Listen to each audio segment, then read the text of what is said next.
Welcome back to Low Resolutions. Where I left off of making very, very complicated decisions of life and death between two choices. We're continuing from there, so you guys can watch me analytically brainstorm. Where the fuck Alex? Come on, get the fuck over here. With our stupid friend Alex, who's not contributing shit. Oh, interesting. A noose and a tie. What's the story? We're listening to stories and solving issues of, you know, figuring out which is more important, or, you know, just making deciding factors. Let's see. Who are you people? Why are you keeping us here? Why are you doing this to us? That's an intercom where they speak out. The politician is going to introduce a law that will heavily discriminate against LGBT people. Their 15-year-old child will be affected. Oh, jeez. The choice will be made out their child to the world and stop their legislation. That's another complicated one where I have to stop the recording and actually, like, go back to the video that I'm recording now. What did we do that we're put through this? This guy's, like, fucking so stupid. He would talk to the fucking intercom. It's called a fucking speaker. He's talking to basically a speaker. You that stupid, Alex? He's like, hey, intercom, why are you doing this to us? Why, speaker? Tell me, speaker.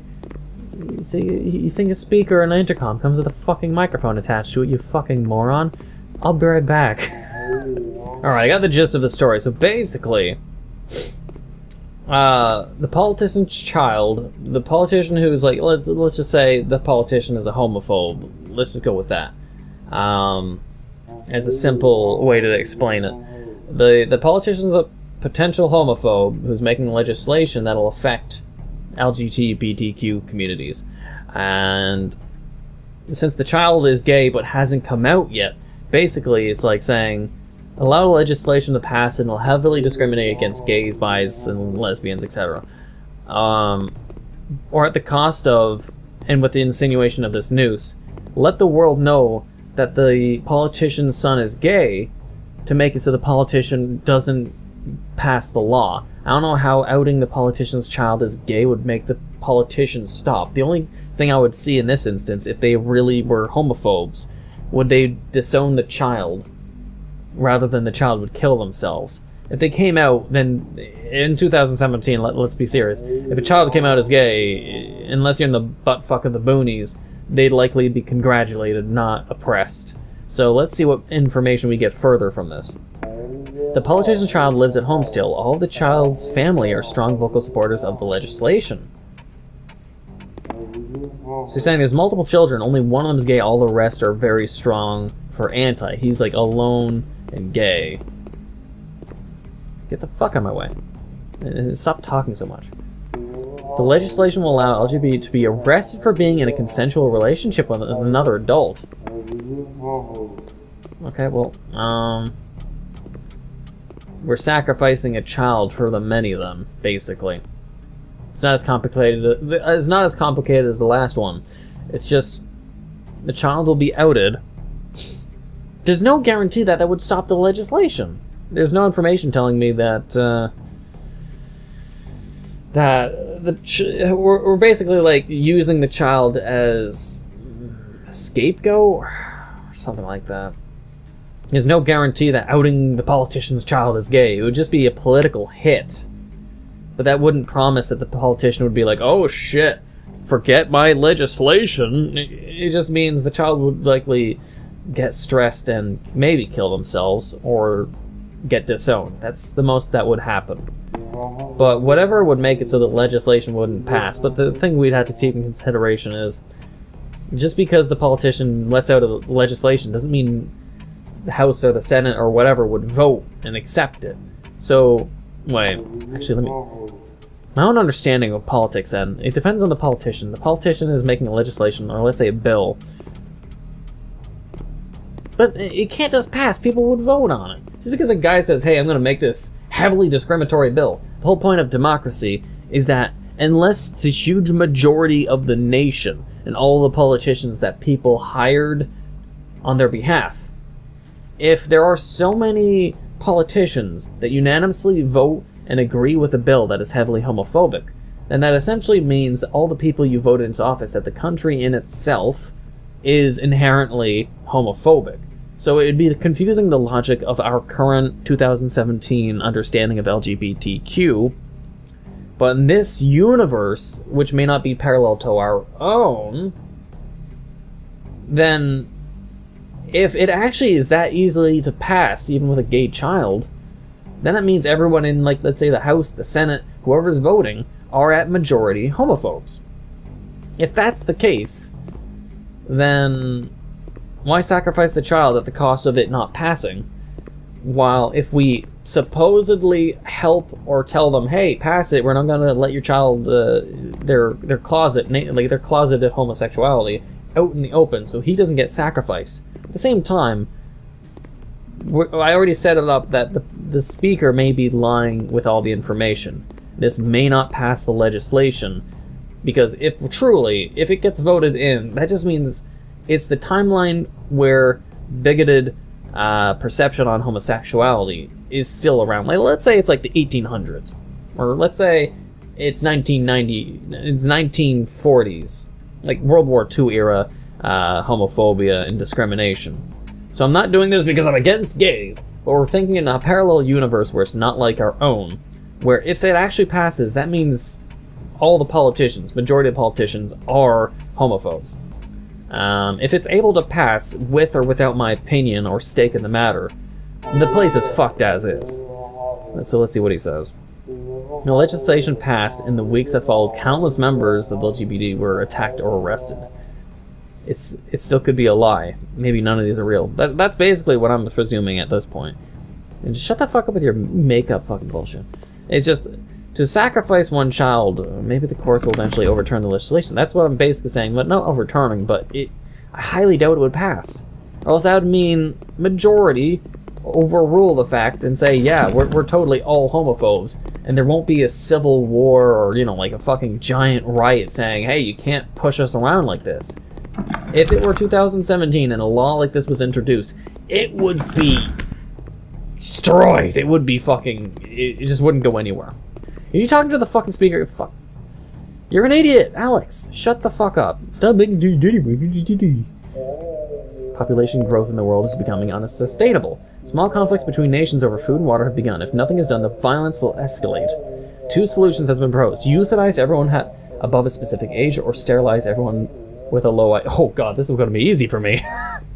You know how many stupid people fuck? There's too many. There's too many. If I had my way, all the people below, let's say... Well, I mean... I can't remember what the average IQ is. Is it 90? Is it 80? 70? Fuck, what's wrong with it? But shut the fuck up, Alex. You stick in the fucking corner. Let me see the more information. Euthanize old people. I would go for both, honestly. One, the 3 issues with society and how I perceive things is 1, overcrowding of jails increases, or it fucks the economy because you're holding prisoners. Mostly, if we're speaking on behalf of America, I'm in Canada. A lot of the people in prison, I think, what was the statistics? I think it was like the statistics that came out for 2017, all of 2017, fresh shit, is 30% of all prisoners are actually illegal non-citizens. So if you simply deport all the illegals that are in prison, you have to think, taxpayers' money in prison is fucking a lot of things over. But in terms of old people in euthanasia, it'd be something I'd sort of agree with. How I usually see it is how natives used to like do it, wherein any of the natives or Canadian natives in the north is what I'm basically thinking of. I'm not sure if it's the same for American natives. Was that those who are old would be the elders of the tribe. At a certain point, when the elder though knows that their time is coming, they don't prolong their life as we do in our normal society, that they simply walk off. It's like their final walk off and they go to die in nature. But the issue with us in our society now is we are so egocentric that we don't simply let old people die. There's no, I know I can't be taken care of anymore, I'm going to just go die with dignity. We don't have that. What we have is, well, we love our grandpa and grandma and or dad or mother, but we don't want to take care of them. We don't want a boomerang generation or the kids taking care of their grandmothers, or or their grandpas, their grandmas, their dads, their moms, if they become so sick or disabled where they need assistance and they don't have the money for a nursing home and they don't want to burden their children, then what do they have except one, which is very high, is suicide amongst old people because they don't want to be a burden. But the problem then is there's no euthanasia for old people because people want to prolong and extend their life. While it's usually a sad life, because when they're put in a nursing home, it's like The Simpsons, where it's like Homer doesn't see his grandpa, they barely see them. It's the same in reality, where you have so many people that throw their parents and their grandparents into homes, and they never visit them. They will die alone in the nursing home with no loved ones ever seeing them. The amount, or the percentage, of that sad tale, that sad end, of veterans, of old people, of seniors, who go to nursing homes just to prolong their life by, let's say, 2, 5, 10, 15 plus years before they die a sad and lonely death. More times than you can probably count. Euthanasia would, in my most logical opinion, be the best way to do it. You get your family together, you say your goodbyes, and you just let them die respectfully. Don't prolong their life just because you love them but don't want to take care of them. So you'd rather, sort of like a painting on a wall, you leave it there to look nice, to remind you of what you used to have, but you don't want to be the one to have the guilt of saying, we're going to put you down, basically. You can do it to pets and animals because we don't look at them in the same arrogant light of human life being so worthy, but with an animal, if they're sick and they're about to die, we put them down. There's barely any controversy. When it comes to a human old person, it becomes some kind of problem. Assisted suicide is not a problem. If they're about to die and you have no means of taking care of them and you don't want to take care of them, putting them in a nursing home is a bullshit excuse, in my opinion, of prolonging life that is sort of nearing its end. Like, it's unfortunate, for one thing, because there's so many variables I'm not even taking into consideration. Is what if, say, it's an old person or your parents, they're disabled, but they're fully functional. They just need assistance, like they can maybe travel their own house, but they can't get out of bed, or they can't do chores. They just need a little bit of help. Then you hire an assistant in their house, like a housemaid, or just a personal assistant. But it gets in so many complicated matters. But mostly what I'm saying is euthanasia for like the very, very crippled, or the very disabled, or the mentally just gone, or Alzheimer's. Like, my grandpa had Alzheimer's before he went, and he was an angry Alzheimer's person. He died angrily in the nursing home all alone. I don't think that's right for anyone. If they were at the point where they were crippled, they barely could function mentally or physically and barely do anything themselves. It's basically, my thoughts is, it's time to say your goodbyes, let them go, be sad, grieve, and move on. Now, for the topic of sterilization, because I'm probably going to go with sterilization anyways. I'm probably going to be viewed as a monster or a very highly logical person. The sterilization plan will apply to everyone with an IQ below 90, approximately 16% of the world's population. Just 16? 90 is pretty high if the average is 70. Let me double check what the average is. Alright, so apparently 95% of scores fall within the 2 standard deviations between 70 and 130. Outliers beyond these points represent only a small portion of the population, which means that only a small percentage of people have a very low IQ of below 70, or a high IQ of above 130. So it's saying the average is 100, and in between the variables of, like, say, 71 to 129, or let's say 70 and 130, like it said, is the healthy bell curve medium. So if it went with 90, it wouldn't simply be the 95%, or the 90% is by definition lower than 70, so it's like below 70 is mentally retarded, let's say. It's the politically incorrect term, yes, I know.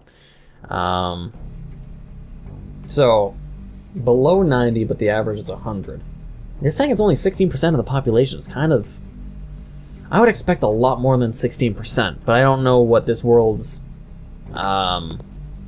total population is. Because, again, we can't assume it's the same as our current timeline, the parallel world we're in right now. So if it's 16%, and I just fully believe in sterilization of fucking stupid people, because if not, you're going to have the future reality that there's just a lot of stupid people. I don't think I need to fucking go into depth about this. There's a lot of stupid people, and I don't think they should breed.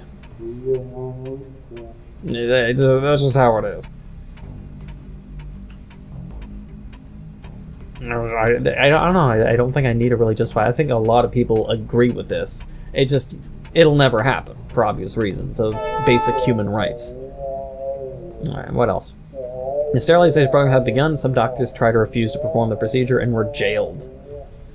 I think I was wrong. I think these are really happening. I don't care if you don't blame yourself. Shut the fuck up. Maybe the people who are sterilized can adopt or help people with raising their kids. It's still better than dying. No, euthanasia would be a good thing, but it's just, you need variables like the if of, like I was saying with the euthanasia, it's a lot more complicated when it comes to euthanasia. Not so much assisted suicide, because that would be a lot easier to me. If a person can't, like if a person in a hospital bed, like in a coma, or not in a coma, can rationally say, no, I am of, like I'm awake, I know what I'm doing, and I don't want to get told the story. What is that? What is that? I'm kind of curious. Let's peek in it without getting the story. I have no idea what that was on the left, but scalpel and a syringe on the right. Oh, interesting. Anyways, let me know what your thoughts, of course, of the question. Of the question here. Do you agree with me? Do you disagree with me? Why and why not? Leave in the comments. Be civil. I don't want to see bullshit, childish bullshit. I wouldn't expect that in my subscribers. Since you guys are mostly older people, I would honestly presume that most of you would act mature about these subjects, whether controversial or whether you disagree or not. I would honestly expect my subscriber base to be among the maturest, and I'm proud about that. So if you do disagree or agree, or you have your own opinions, please let me know in the comments below. I will read them, I will answer them, I will debate with you if need be. I don't know. Hopefully you enjoy it, and you look forward to the next episode where we deal with probably 2 more complicated questions. So if you did enjoy, please leave a like, comment, hit that subscribe button, become a full subscriber, hit that bell notification down below for updates on my videos. Thank you for watching. Until the next time.